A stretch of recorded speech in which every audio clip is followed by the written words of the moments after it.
Saturday morning, jumped out of bed and put on my best suit. Got in my car and raced like a jet.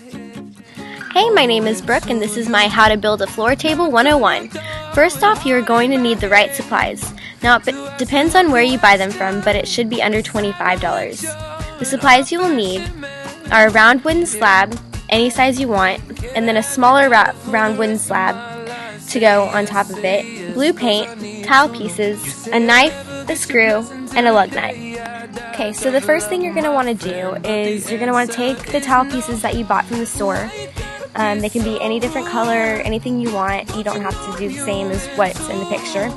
And you just break them any random way you want, big, small pieces, it doesn't matter. And then you want to set those aside.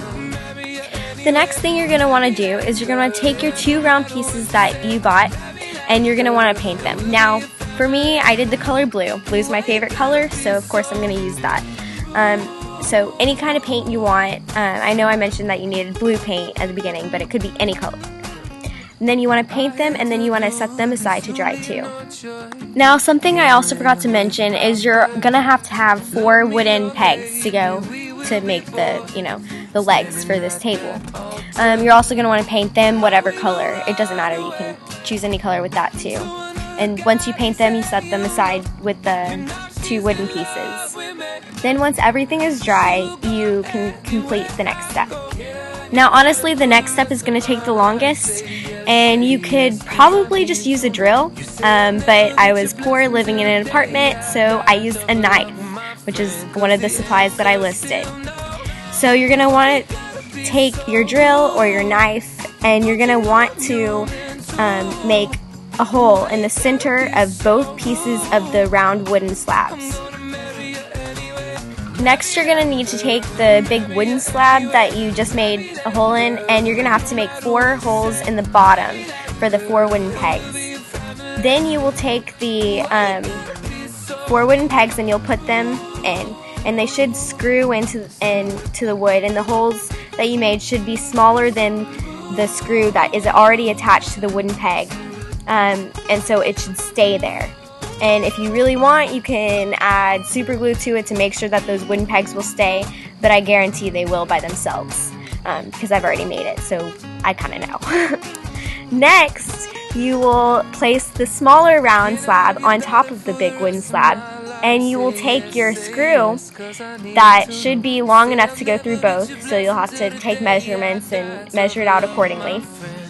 And you should put it through both the hole in the smaller one and through the bigger one.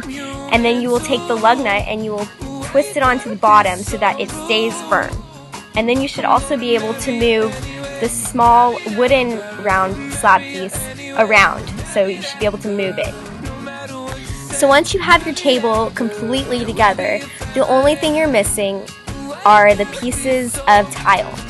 So you will get super glue or any type of adhesive that you want, and you will take the pieces of tile and you will place them strategically around the wooden slab on both the small and the large one, and then just glue it down and you have your table. Now that your table is complete, you should probably wait about 24 hours before you use it, put anything on it, just to ensure that everything stays in place and nothing gets messed up or you don't get paint or anything on, your stuff.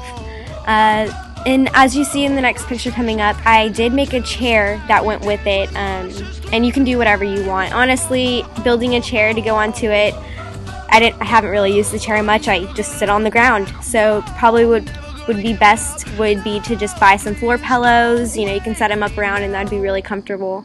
And it can probably fit about at the least 4 people at that table. So yeah, and you've seen it all now. Now you know how to build a floor table.